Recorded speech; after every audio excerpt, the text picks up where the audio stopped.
So today we talk to Oksana of Prana Tattooing. She's a tattoo artist with 5 years experience, and she's been doing 3 of those years in Ottawa. She's also co-founder of the creative project Sisters Tat, and she really believes that tattooing goes much deeper than just a beautification. And she believes that a conscientious approach to tattooing is key to success in the industry. This is the first interview I've done where we've spoken in person, and we had a great conversation where we talked about how she got into the industry when she had no plans of doing so, how she quickly found out that content and building relationships with her clients is key to standing out in a competitive market, and how focusing on the specific group that you serve and developing your own style that separates you from the rest of the artists is how you grow and make content easy. I hope you enjoy this. I really enjoyed it, and I really hope to see her again soon the next time she's in Bangkok, Thailand. I appreciate you coming here and supporting the cause. Because like I told you, it's like I really like this industry. I like working with creatives. And if there's something we can do to just like share the message, Yes. show people that the industry is changing, there's a transition that's happening. Absolutely. And I want to get the point across that like artists now are as empowered as ever. They don't need to be so dependent on the studio. They don't need to really sacrifice so much. Because my perspective is like tattoos is really a emotional experience. Absolutely. And it resonates with people a lot more than, somebody selling shoes or somebody selling just like any sort of other service. Yeah, in a way, for sure. It's I'm pretty sure that the whole experience in general, it's way deeper than just like having a permanent picture on your body, because the whole process is so long. And I always try to explain my clients and followers that before someone is booked with a artist, it's better to do a search rather to be super impulsive. I do know we all have those like first tattoos in 18 when you just like you're allowed to do them and it's fun and it's definitely memories, but I believe if someone is very serious about the tattoo, it's always better not to be impulsive and not to buy the picture in the internet just, oh, it's pretty, I want it, because it was very emotional and impulsive decision. Rather try to spend some time, find the artist, at least the artist whom I follow. Usually I notice it's not only about the quality of tattoos, not their technique, but the personality in general, how they talk, how they create their content, how they do their tattoos, what approach they have. So that way I feel like I like the person, not only his art, because when we're doing tattoo, we spend so much time together, right? And it's not like around the table drinking the coffee. We're like 2 centimeters from the body of a different person. And if we look at this from a bit spiritual, share a little bit about your philosophy. I see those highlights. From a bit spiritual point of view, we all have our biofields, and you're spending the whole day in someone's biofield. So you, no matter how, but your emotions, your thoughts, the way you feel in the end is 100 has effect, like the artist on the client and the client on the artist. That's why when the client spend time and find the artist whom he really enjoy even following on the Instagram, right? He like his vibe, or their vibe. I'm sorry, I didn't want to sound he or she, you need to be careful these days with that.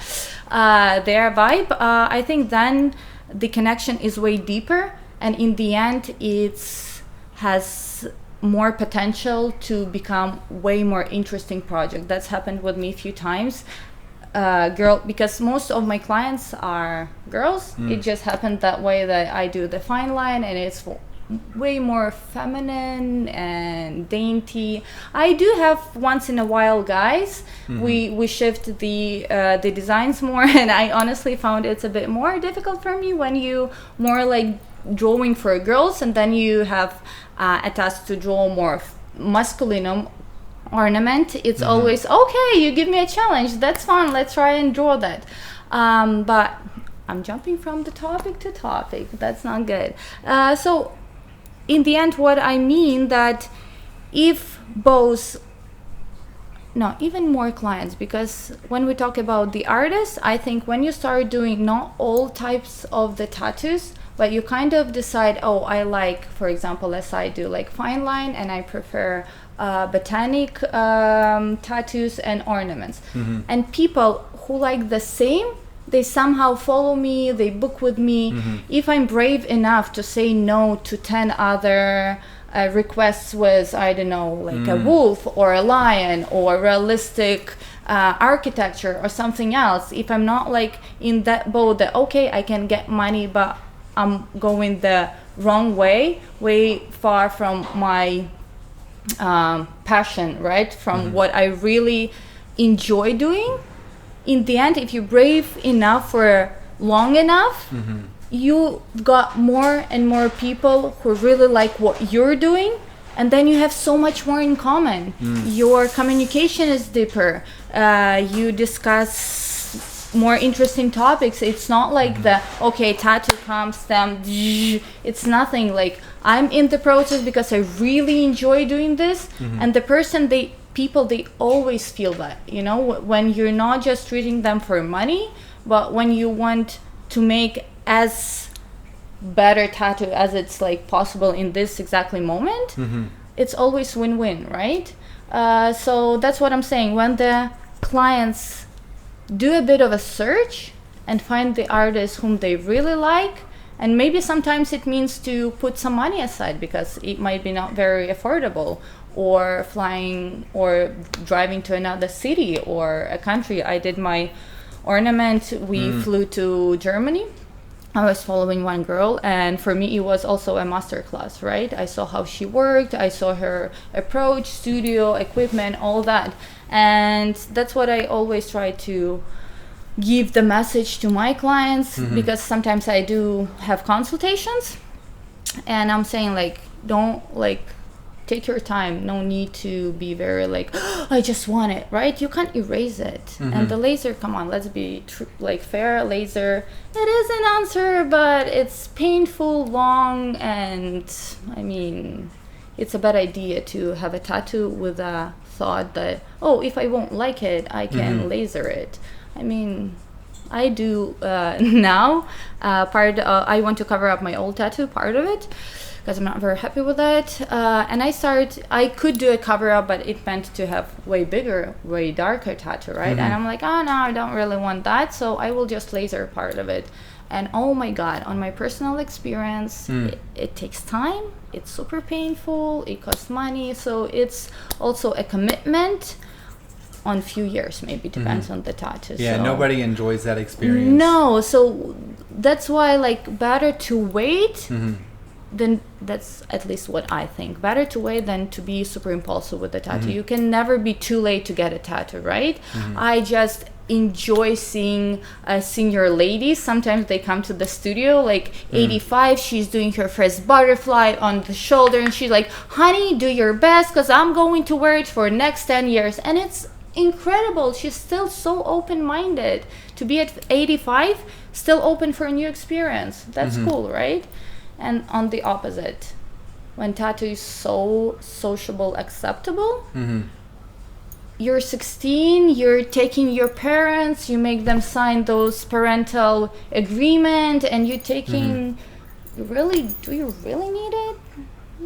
I'm not sure, I don't know. I'm not judging, I'm just saying, like, at least what I like when I see other people tattoos, it's when they like a nice, not even about the size, but when you see it's like prepared project, it's not a random tattoos. Even though I'm not judging, I know like lots of people love just patchwork, right? Or we all went through 18 to our 30s when we were doing different tattoos. It's absolutely fine as well. But if I could give it an advice, I say always wait, find the artist, decide what you really want, and then do it, and then it will be always like such a good, like, I don't know, like it will be a design of your body, not just like a random tattoo because it was a fun night with the girls. So then on the flip side, what's your advice for tattoo artists? Because when I start to work with them, help them get more clients or just improve their brand, I tell them the same thing you are. Pick your style and just go all in on that, because it'll naturally attract the clients you want. 100%. I think the hardest part that most of the, at least my experience says so, maybe it's not like, and again, every time I express my views and thoughts, I don't want to sound very, this is the only truth. It's just only my personal perspective, and I'm not saying it's the only truth. So I think lots of artists start being a tattoo artist in quite young age. Not all of them, but most of them. And usually you start doing this because you kind of like it sounds super cool, and you can earn money, right? And that's the tricky part, that I think so, that not all of us has the possibility to have this space at the beginning, you know, those room for creativity, when you're like, okay, I always wanted to do minimalistic color tattoos, for example, right? And from day one, you're like, no, I'm drawing only this. I will do one client a month, but I will do only these pictures. When you just start, at least that what exactly happened to me. Like, I just need to have a skill. I'll do everything on everyone just for a cup of coffee. Let's go. I need to practice. Yes, it is also a pass, but I think it should be as short as it possible, because it just leads you to a wrong way. In the end, you see lots of grown-up artists who just do too much styles, and personally, I don't think you can be good in all of them. Good. You can be fine, you can be okay, but you can't be exactly good on every style. So if you can choose one and start hitting at the same point again and again and again and again and again and again, in a year you see the huge difference, even from the pictures. Sometimes it happens with me, I do some pictures or videos, and then like it takes time, right? For me it's even harder to make editing and color saturation, or I mean, like, to choose from 100 pictures, just 2 you need for your profile, and then do editing and all that. And sometimes I just put those pictures or videos aside, then 2-3 months pass, I'm like, okay, now I have time, like I'm ready to post it. You look at them and I'm like, now I do it better. Like, I don't want to post it anymore. Like, I'm not happy with this line, and this doesn't look too good. So I think for the artist, it's very important to keep looking and never to go with the flow and the idea of just earning money, because it's a tricky thing. I do understand we all need money, but like, try to, okay, you can't say no to all those projects you're not happy with, but say at least take 2 of them and take 2 others you really like. Give the price lower just to find the person for that, and that's the way how you should do it. Also, when I started tattooing, I was in kind of a private studio back in Ukraine. We knew the owner of the studio, and I started working as the counter girl, then as an apprentice. And then I started tattooing. And by the way, English is not my first language, so I might do some mistakes. So I'm sorry English for is that. Great. Don't worry. And it happened so that I worked in the studio that no one ever gave you a client. So it was kind of like, it was the owner, he was a tattoo artist, another tattoo artist, and me, and some guest spots. So it was never like a very commercial machine that do the advertisement, that give you a clientele, that you do nothing, you just come day one and you start tattooing. You never talk to a client, you never send them messages, you never draw. Like, it was not that studio. That's why probably from the day one I had to somehow deal with finding clients. So this is your origin story. The tattoo wasn't providing you with clients? No, nothing. Like, I've got a few lessons of how to hold the machine, what equipment better to buy. I was given like a workstation and fly. So then how did you figure that out? How did you start to get clients, go out there on your own, start offering your service, showing your art? What was that process for you? How did it evolve? I believe I choose the most easy way. I just started offering like first 3 or 5 tattoos were absolutely for free. I'm like, I don't care. The thing is, to be fully honest, I started tattooing pretty late, I think so, at my 29. And I think at that point of my life, I already understood the whole importance and responsibility of my work. I mean, it's not the hair that can grow. It's not the nails that you can color in a different color, right? It's a skin and a permanent picture in it. And that idea... Ooh, excuse me. It's all right. Zeus, can you hand that to me? It's all right. Did you hit the big one or the little button? Yellow. Okay, here, give it to me. It'll come back on in a minute. It's all good. I'm very regimented. This is my It's all good. time to eat. That's a good thing. All right, let's see. 7. Cool. We can kill the music too. Okay. So yeah, and I just started offering free first tattoos for free, and people were happy with that because I did my best, and that's always what I try to do with my clients. I try to make their experience very positive, because I think it's more just than like a tattoo that make the experience great.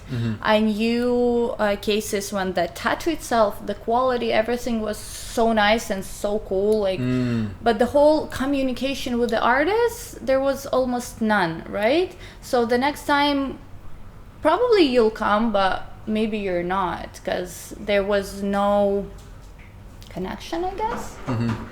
And again, people are different, and I think maybe it's one of the hardest parts of being a tattoo artist, that you have to find every single day, not like basically every single session, a new client if you're not doing a huge project when you have, for example, just 5 people a year and you do the whole back or the whole like suit or something like that. There are not that much tattoo artists who do the huge projects, right? So basically you need to have a new clientele again and again and again and again. It's not like a permanent makeup. You've got 20 girls and they keep coming for a touch-up every 6 months, and you're like, okay, work is done. Here it's different. That's why I think finding a way for the person to be heard, but at the same time not to be fully on service, you know, like, because again, when you just start doing a tattoos, you do exactly what the person wants. You don't have enough experience, you're not brave enough to say what you think. You kind of can advise it, but at least that was with me. I never pushed too much. I never said like, oh, you don't understand nothing, go away from here, right? So you kind of do it, but later on I understood that something stressed me out and other things make me sad, or I'm doing this type of job and in the end I'm super tired, I'm not happy like with the day, I'm not happy, I didn't feel satisfaction. When on the other days, when I have another approach to my work, when I do another job, I'm tired physically, you feel inside, oh, it was such a great day, I meet a new person, like she's so happy with the result, I've got another experience. This is how you narrow down on your ideal client, the work that you really enjoy. Yes, exactly. So I think that's actually what, I don't know, the universe works that way. Again, if you keep pushing one way and you try to push out all the project which doesn't fit your style, it won't last forever. Like it will last for some time, but then you will have maybe few more days off during the months, but in the end you will see in this month you did like 10 cool projects, you grow for 10 better projects, you feel so much better, your profile is better, and people start buying your art because that's what they like. So I think the sooner the artist start doing what he really likes and less what the studio gives them, the better. Because again, when we just came to Canada, I didn't know like what are the terms, how people work, like what is the level, what is the competition. And I find the studio a pretty good one, maybe, you know, but I don't know, in Ottawa, Liquid Impact. So the Cameron, he owns it for 10 years or more. I very happy. We had still a great relation with Cameron. We had never been in a fight or something like that. But his studio is more commercial. He had few artists. He do all the bookings. He communicate with the clients, and you have your schedule. And you have, for example, today I have 3 appointments. The person comes and you start doing like whatever it is. When I came in Canada, I already had my different approach. I wanted to have my clientele because I didn't want to be dependent on the studio. I see. You know, because I mean, it's on the one hand, it's way easier because you don't need to write emails, you don't need to discuss it, you don't need to, like, it's way less work for you if you just come and do the job of tattooer. I mean, just like a craft. It saves your time, but then you're fully dependent on the studio. You leave the studio, Right. and maybe some of the clients will follow you, but not really. While now I can easily, it's way difficult when you go to a new city or country, obviously, because you don't have that much. But back in Canada, because when we decided to came to Asia, I was working in a private studio, like a pretty awesome one in a good neighborhood. It was just me, the owner. Maybe you know, she's a Pixola. She's a pretty famous tattoo artist. She's doing floral botanical color tattoos. So it was just 3 of us. It was very private, very close. We didn't have any huge signs. Like, we only had pre-booked clients. So I love the atmosphere so much. But when I was living, I was renting the workstation. And when I was living for 2 months, obviously she couldn't wait for me, just so she found another girl, and I left studio. So basically now when I'll be back, I still don't know where I'm going to work. But it's like, I'm like, okay, I'm ready to take this risk, because I'm sure I will find the studio. Like, I'm not worried about that, just because I have my own clientele now. People messaging me and booking in June and July when I'll be back. So I think that's the best part, when you take all the job which is need to be done and you do it yourself. In the end of the day, you get used to it, and it's not that hard as it might sound. Yes, it takes time. Basically, like, it's 24/7, because you do content, then you do tattoo, then you draw designs, then you answer people, and then the morning come. But again, I think everyone can at least manage it in this or that way. Yeah, and I really want to hear about your process, because nobody talks about this. I haven't really seen it online. Like, people or like artists will say, do your follow-ups, build a website, and that's kind of the old way. There's a more modern social media way where you can start to engage people, For sure. build out your niche. Because I see so many artists, and here's the thing, they're really talented, but they're in one of these commercial shops that's doing walk-ins, and they're making good enough money, but they're like creatively dying. Absolutely. Right? And they're miserable. And so if you can start to really get your personality out there, because like so many artists have incredible stories. Like, yours is great. You've been all over the world. You figured it out on your own. But like, what is that process of starting to create your own content and building your own list, is what I call it. Right? You need to have a list of emails, Instagrams that you own, that you can bring to a studio. If you want to rent a chair, you have great leverage. So how does somebody start with the process of just creating content, getting people engaged? So I believe I started right away from the Instagram. So obviously, first maybe 2 years, I didn't put any advertisement. I didn't buy the ads on Instagram. I believe at that time it wasn't that popular as now, like boost the post and that's it, right? So anyway, it was an Instagram, and it was pretty much a content creation. So I was always trying to show what I'm doing, even though at the beginning I was super shy, like, oh my god, I know that I'm doing like so bad, but like for someone it's not as bad as for me, because like I'm pretty judgmental of myself. I'm like, not good enough, you can do better. Well, now I see your reels and you're like a movie star. You've got that camera, or you got the presence on screen. Yeah, because it just, the way I believe the world works, you know, like these days, even if we look on Instagram, because I still think these days the Instagram is the best platform for tattoo artists. I mean, the Facebook works, and I was a bit not shocked but amused, I guess, when we came to Canada. I'm like, okay, what is your Instagram? And everyone like, oh, we use Facebook. I'm like, come on guys, like it's 21st century, what Facebook? But still, like lots of people on the Facebook, and I do understand that now, for example, especially more adult people, right, who has money for tattoos. So Facebook also, but definitely Instagram is my platform.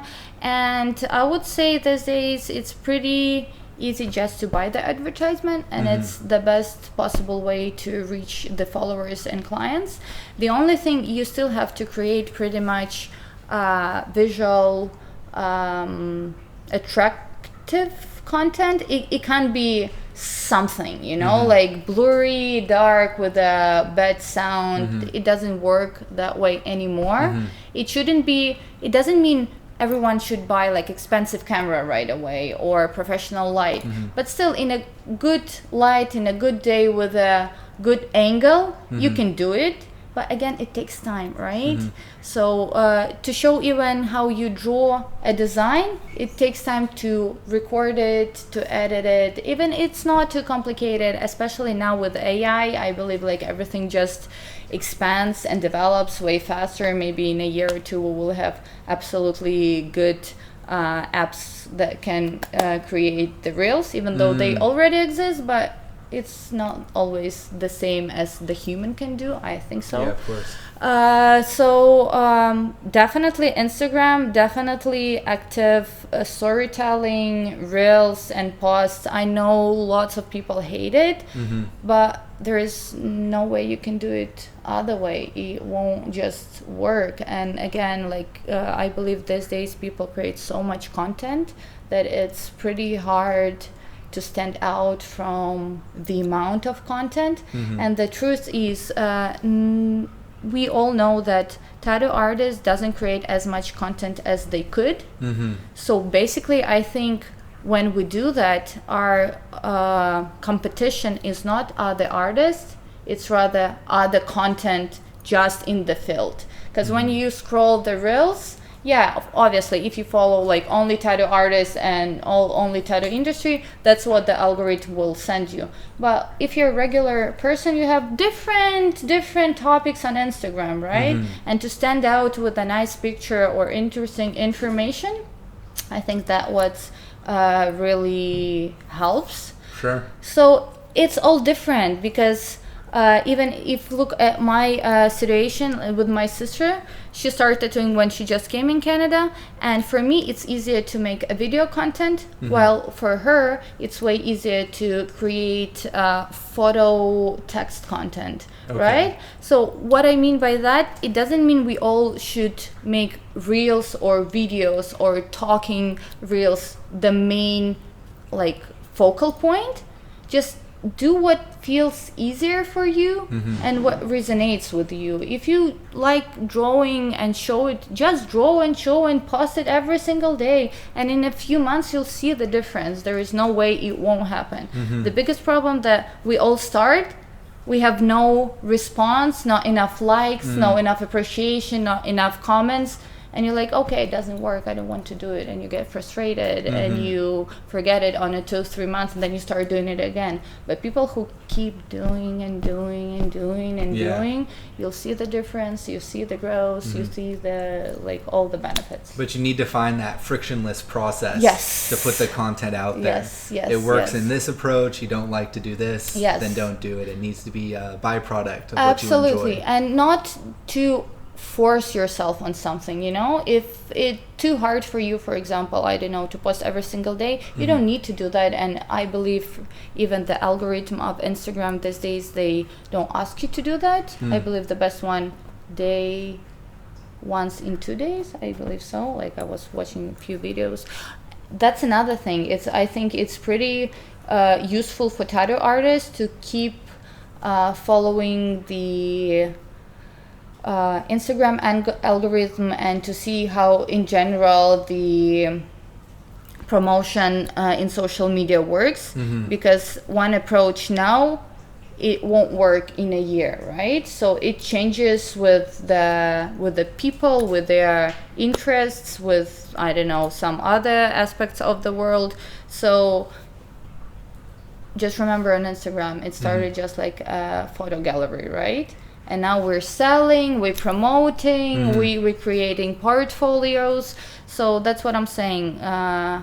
We have to keep an eye on all those like changes, and there are lots of information now. YouTube are like full of those information, if you want to watch it and you really want to apply it, and in both in Russian and in English. So it's two things, right? I remember when I first started to be a content creator on LinkedIn, I didn't start on Instagram. I just said every day I just have to put something out. And for maybe 3 months, the line didn't move. And then it just goes up and it keeps going higher the more consistent you are. It doesn't need to be great content, but it just needs to be out there. Absolutely. And then the second thing is like, if you just look at the numbers, like who's viewing it, you'll like very easily narrow in on, okay, this is what I should be posting. Yes. Right? People make it out to be this big, complicated thing, or like so much effort. But okay, so the content is handled, right? Yeah. Somebody's added every day, one reel every day, one picture. What happens next? Right? How do you start to pull in clients or get them interested in a booking or a conversation? So again, I believe these days it's easier than ever because you can use ChatGPT. That's what I did. I wrote my script, how like so what basically do I have when a person is sending me a request? I send him like a pretty long email right away, just to make sure to close all his questions, you know, the basic one, just not to spend my time and their time for answering how much, how long, what placement, blah blah blah. So I say when my booking is available, when my nearest available dates, then I share my work experience, my work principles. What do I mean by that? That I prefer to work based on the custom sketch, that I don't do exactly the same tattoos from the Pinterest or internet, that I can use their references and ideas and change them through my perspective, that I work only in black and gray and fine line. So it's narrowing. I don't do cover-ups now. Back in the days I did, but now I feel I don't have enough skill for that. Because honestly, I think cover-up is the next level. I mean, to make a good quality, awesome cover-up that you don't see the tattoo underneath, not like a blast over, but real cover-up, you need to have a skill. So I just don't want to do something and make it even worse. Because honestly, you don't have a third time. I mean, so no cover-ups. Lately I started my little journey with freehand floral tattoos.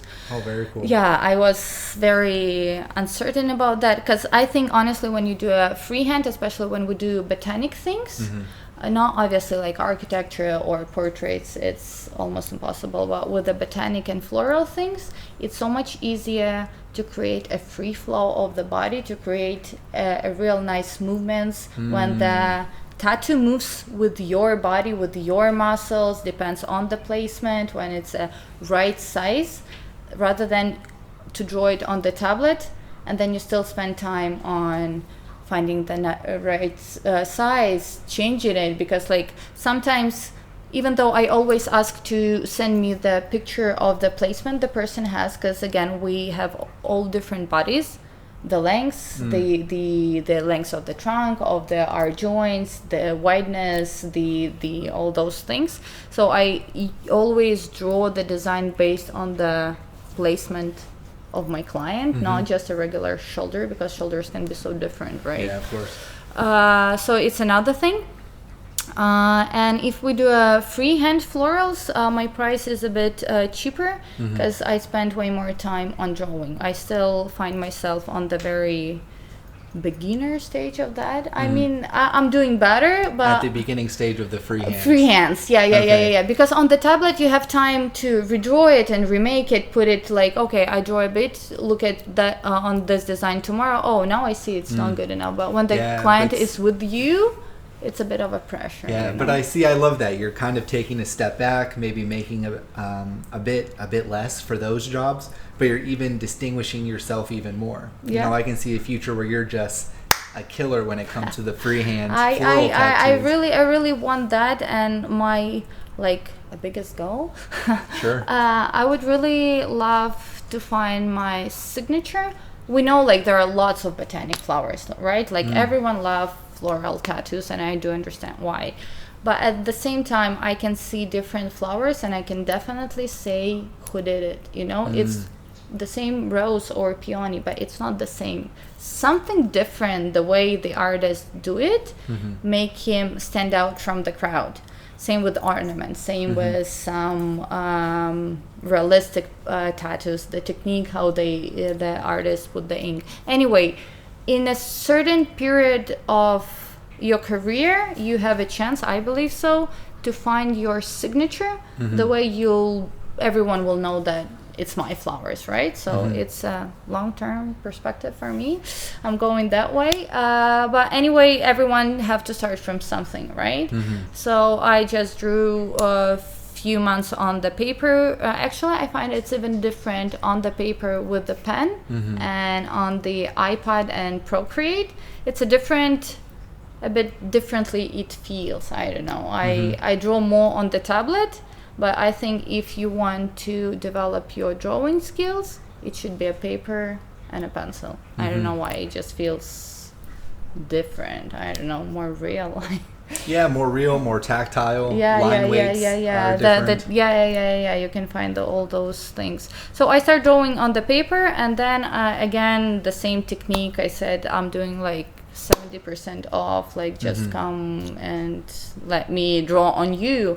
And I was surprised how many girls of my clients who did the tattoos with me, a first tattoo, they, oh my god, it's so cool, I trust you, I'm ready to come. I'm like, oh, thank you so much. These are new clients, or these are people who've worked with you some before? of them were new, but most of them were my old clients, with whom we had a first tattoo, a different one, and they were happy with the experience.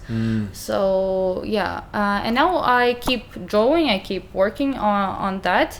So yeah, it takes longer now because I'm not the one, still not and in 2 minutes you have a amazing flower. I have different color of pen. I started with a very light one to find the composition and the size, then I work on the details.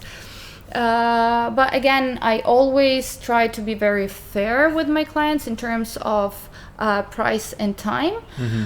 In general,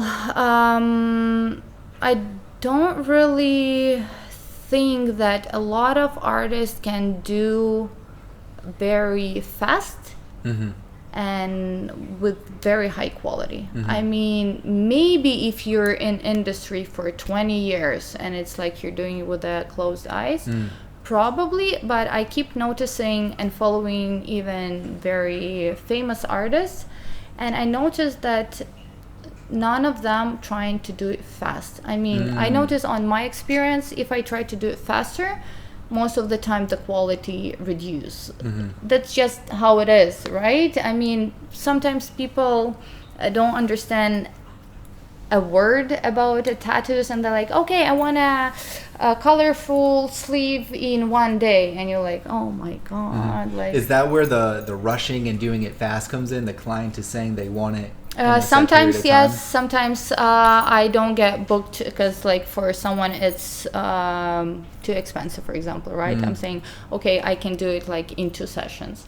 and they're like, oh, why 2? Like other artists told me like 5 hours. I'm like, I do understand that, but like that's the way I work. I don't want to tell you, yeah, come 5 hours, and in the end of the first session I'm like, oh, you know what, you have to come again for the whole session, right?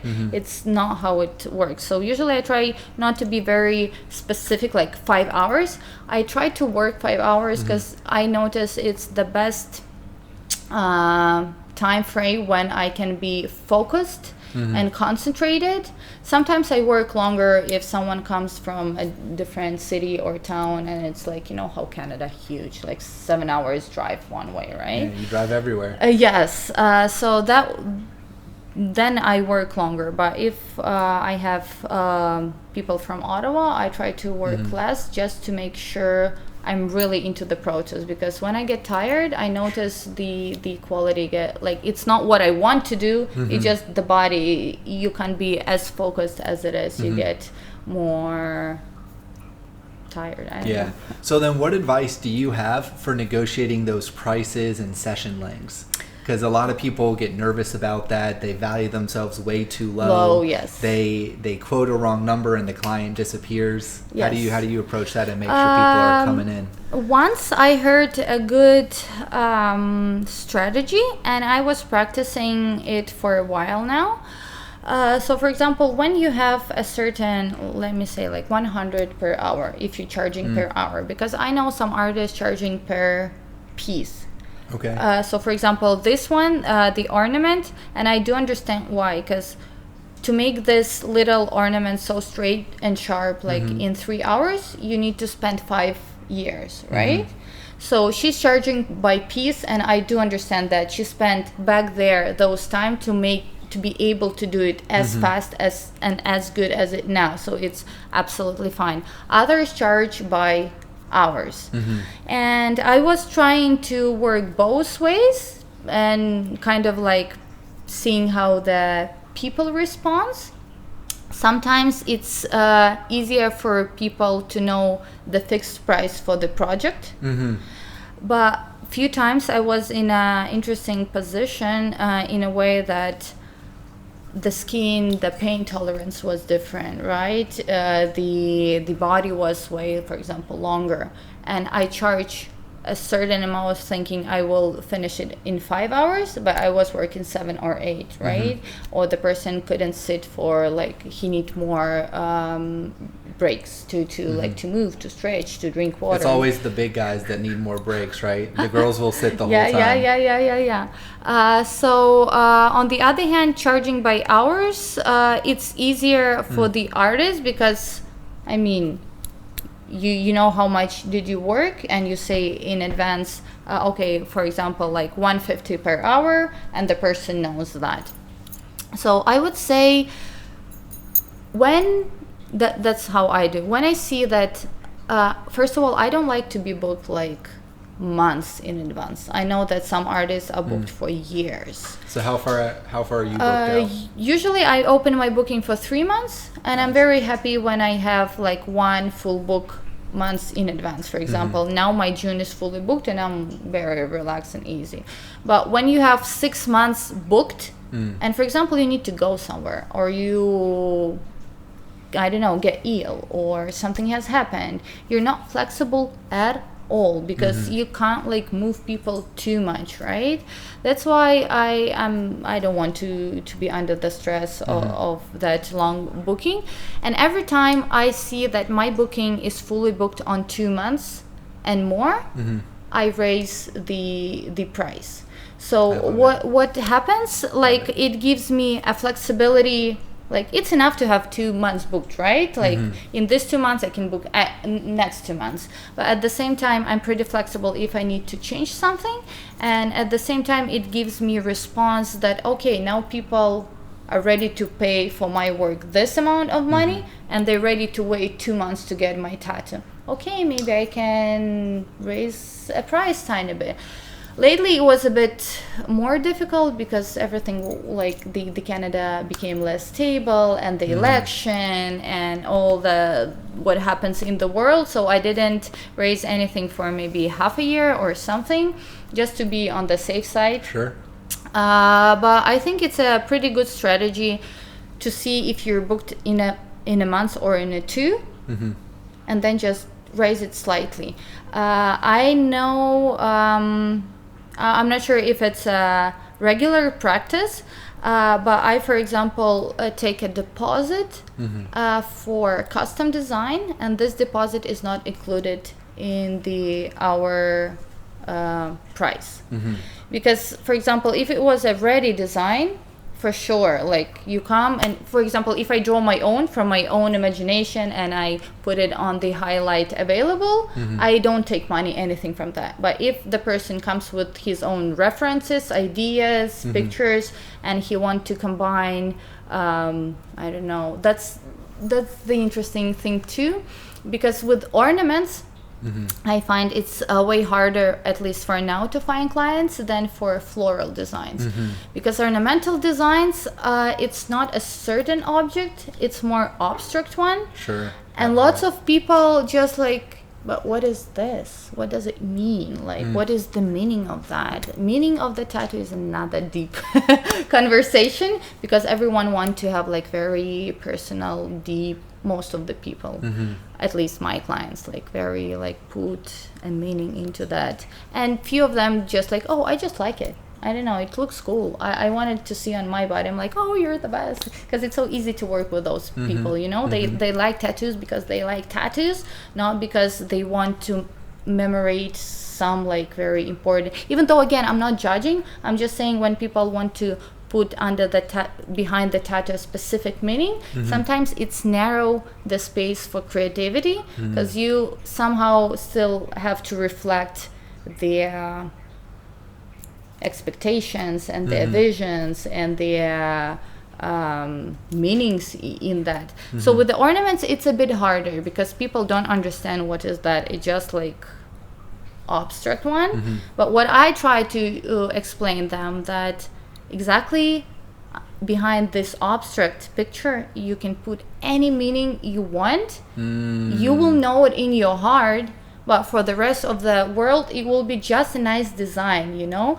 Like, again, I think because I work more with females, I think girls has to think even more careful about tattoos than the men.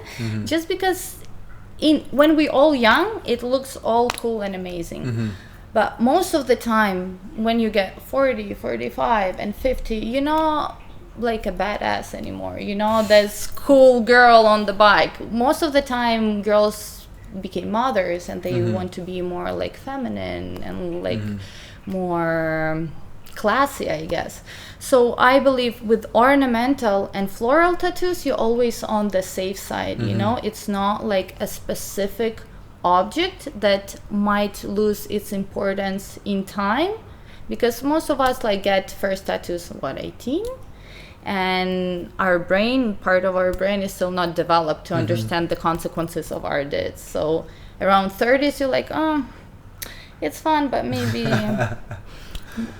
you know. So that's what I'm saying, like ornaments and flowers always keep you on the safe side for ladies, because you always look great. Flowers always look great, no matter you're 80 or you're 18. Ornamental, same, it looks just like a nice design on you, and if it's placed nicely, and if it's size a good one, because the size, I believe, is another important thing we sometimes as an artist neglect. It always looks awesome, and you can put any meaning behind it. You know how ladies sometimes obsessed when you experience the motherhood, and like everyone wants a burst flowers. It's also a kind of a girls, please don't be offended, but it's kind of a joke, because you just Google like a burst flower in a Google, and the first website that gives you like, oh, a marigold for October, and you go and do a marigold because you have your daughter in October. It's so common. Everyone think, oh, it's such a good idea, but they bring in the same reference. Yes, from Pinterest, those little like crooked flowers. I mean, again, someone loves it, fine. I don't do that. I don't see any artistic value on that. It's so boring. It's so common. While you can take the idea that you're doing your tattoo because you became a mother, and you did just a beautiful tattoo that looks amazing, that became design of your body, that looks good on you with different outfits and different time, like why not, you know? Well, see, it's great to hear because you're flipping the script. You're talking about what's best for the client. Yes. What are they going to enjoy more, which is building that relationship. And that's so rare. Like, so many artists get caught up about their art and how great they are and all the time that they've spent building, you know, so many styles where they just need to focus in on one and build those relationships. So you're like managing bookings 2 months out, right? Yeah. How are you staying organized with all of that? How are you bringing people back in later, sending them offers? So the truth is, I still don't have those, you know, how do you call it, CRA system, you know, when the clients came, you fill out all the information and you have them in the file. So every time they have, for example, a birthday or something, you can send them. Please don't tell me you're writing it on a notebook somewhere. No. But I started with a notebook, and honestly, Everyone I love does. paper and pens, but it's just not like, you can't take with you those notebook every time, right? So I just use Google Calendar, and I use emails, sometimes DMs. I prefer emails just because you have then the whole history over there, while with the DMs, like, you can lose them or you have too much of them. For example, when I came here in Bangkok, it's easier for me with the DM because it's like a one client, no one knows me here. Usually they just respond on advertisement on Instagram. So if I want to get in contact with them right away, it's easier for me just to respond on their question rather to say, oh, send me your request on email. Right. Probably one, like, from 5 will message you on email. Right. The rest will be like, okay, whatever. So sometimes I still use DM. Most of the time it's emails for my regular home booking. It's Google Calendars. I take one person a day. I try to work 4 days a week. Usually it's 5. But before, like, it was 7 times per. I do remember when we just came in Canada, stress, no one knows, like, okay, I have a work, they pay me money, especially from Ukraine. It was way different difference in currency, a dollar, right, and a hryvnia. So I was like, okay, we have to work. So it was days I was working like 10 days in a row or 11 days in a row, and it was like definitely a crazy schedule. But in the end of the day, what happens, if you work that much, you don't have time, not for drawing, not for creating content, nothing. You're just like a slave, I'm sorry, just making tattoos and earning money. Yes, sometimes it can be a way out if it's like complicated situation, you need those money. Yes, like you can even work at night, I guess. But it's definitely not the way to grow slowly, but surely, you know. Not good for your back either.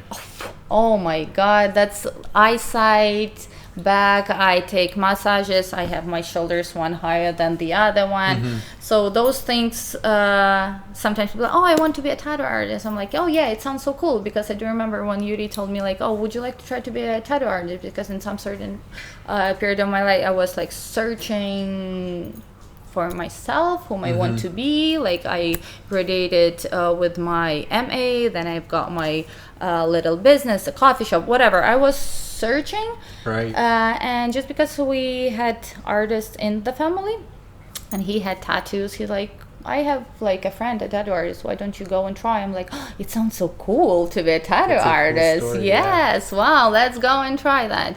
And again, I think just because it was a bit old to start, I took it more with more responsibilities and more serious than when you're 18 and you're like tattooing your friends in the basement and then you party the whole week. I mean, like, it's different. You're in 18 and you're almost in 30, right? You had probably learned other lessons from the different businesses you started, or what did you do before tattooing? So I've got my MA as I could teach English to kids, so I was learning English in university. I tried to do that, and it was my always plan B, because in the world there are always those kids who need to know English, and these days you can do it online, right? But I was never very inspired by that. Then I had my little outlet store with clothes, like the old season Zara and H&M and all that. Then for some technical reasons, the platform I was using, it was very popular in Russia, Ukraine, Belarus. The name was VKontakte. It was closed because military problems with Russia and Ukraine. So I had two choices, whether to keep going with those outlet store, but I had to build everything on Instagram, or at that time we decided to open a coffee shop with Yuri, and I'm like, okay, done with this one. Now I'm going to do a pastry and a coffee shop. Hustler. It was fine, but again, not my type. And after that experience, I realized it would be really nice to have a skill, something like English. It's not where you can depend on the rental place, or you has to stay in this exact city to make your business work. But a skill that you can have and you can earn money all around the world, pretty much as English, right?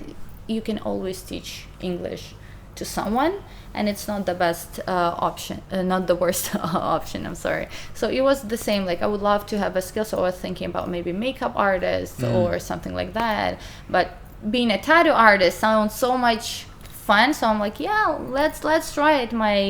I never had artistic degree, but my dad is amazing drawer. My granddad draw. My aunt is she was an actress back in Soviet Union. So I mean, it was always somewhere there. I was at school, I draw pretty good, but I never went for a degree. So I'm like, yeah, why not? I like it. It sounds pretty cool. So I just went, and I really enjoyed it. And again, from the day one, I understood that people, the clients, they can somehow forgive you not the crispiest line if the experience with you was positive, if they felt heard, if they feel comfortable, if they feel you provide a service. All those things create, in general, in the end, way better experience than just a super crispy line, but absolutely cold atmosphere, and you feel the whole day awkward and inconvenient around the people, right? I don't know, maybe that's the way I find the way to do it, and I saw the positive response, and you're like, okay, this is working. Let's keep going doing this way, right? Or maybe, I don't know, it's part of my personality, just try to make a good connection with people. I don't know what exactly, but I can definitely tell you that tattoo session is not only about tattoos itself. I think you vocalize it really well, because I've heard it from other artists, like the old guy doing the sailor tattoos. He's saying you have your hands on people all day. So there's this exchange, you're feeling what they're feeling, they're picking up on who you are and your experience. Yes. And so it's so much more than just getting the art done and having something cool to show off. And that's what I'm trying to convey and get out there to tattoo artists. If you're able to share your personality and who you are, people will choose you just for that. They want to have that relationship with you. Yes. That makes the art so much more meaningful. And honestly, I think tattoo is even more about energy exchange. Cool. Because there is no way you, and I even think that all the clients who really choose you, they meant kind of to choose you, because in the end you end up not maybe the best friends, but if they keep coming, for example, if it's a bigger project, right, and she's coming, for example, 3 times once a month, first time you talk about random thing, then you keep discussing more personal things. People very often share their experience and their thoughts. Quite often I heard that through the physical pain, they let go some emotional stress or anxiety or something else. So they're oh my god, especially it's so funny to see. I quite often, most of my clients, I believe 25 to 45, so pretty adult. and most of them obviously mothers with responsibilities and everything like that. So when they come to the session, they're like, phone off, headphones on, or we can talk. This is my spa day. And it's so cool, you know, when you can provide the atmosphere where the person really recharged and at the same time feel relaxed. I don't know. That's great. Like, something I hear is ego death. You know, for the artist, you're putting your soul into something that is never going to last, and then somebody else getting their tattoo, feeling the pain and having these new experiences. But you've got the unique experience transitioning into tattooing. Where do you think the industry is going to go in 5 years? How are things going to change? In terms of technical aspects, I think now we have maybe next 5 years won't happen nothing drastic. I mean, remember when the machine became without the cords, or when they've got the cartridges instead of pre-made needles, right? So that was a big like step forward. I think for the next maybe 5-10 years, nothing super new will happen in technical aspect, but I think more and more artists will understand the importance of being artist, because in English it sounds so good, tattoo artist. Back in Russian or Ukrainian, tatuirovщик, it's like, I don't know, like there is no word artist, right? So the basically tattooer, right? But tattoo artist, it gives like a nice helping word to make you feel you're really artist, you know, just you don't just doing a craft. So I think in the next few years, more young generation will understand that, and they will try to be independent, and less commercial studios will own the tattoo artist, right? Yeah. Because again, tattoo studios can be different. I mean, there can be different terms, can be different approach and communication with the artist. But ideally, because probably most of the tattoo artists want eventually have their own studios. I'm not the exception. So I would really love to have a collective, a team, but where I have independent artists who just pay me, for example, a rent, exactly the same I was working in my private studio. So the artist who know how to help himself, who has his own clientele, and basically we're all here together because we create a better atmosphere. And me, for example, as an owner, I can provide and help with a promotion or better equipment or something like that. But at the same time, I have self independent artists, you know, not the one who just come to you and do it whatever, they late, they don't care about how clean their workspace, or they just like do it and whatever, bye-bye. They don't communicate, they don't create those connection. Because I think if you did a really great tattoo and you did your best, the client will come back to you again. I mean, that's what most of the time happens. I have several clients who keep going again and again, and it's very, I'm even laughing. I've got one family, I'm like your family doctor, because first it was she, then her boyfriend, then her sister, you know. If you can provide a good experience in general, why person will need to find someone else? Obviously if it's a different style of the tattoo, yes, but we all can notice that in general, people still stick, for example, or color tattoos or black and gray. If you do fine line, I really doubt you will end up with a colored Japanese leg, right? Yeah, sometimes it may happen, but most of the time, if you do your job good, people will come back and they will say to their friends and to their relatives, and they will see just a cool tattoo on the street and like, oh, who did it? And usually people are very proud to say like, oh yes, I have such a cool tattoo, I've had such an experience. So yes, I think more and more artists will turn into the road of being true artists. And clients are caring more and more about who their artist is. Yes, right? It's I a badge think of it's honor. so important. Like, I don't know, because for example, with me, as I told you, I'm doing a laser over the part of it, and I thought I'm going to do. I thought I will do the cover up back in Ukraine. When I was in Ukraine, I thought I'm going to do that.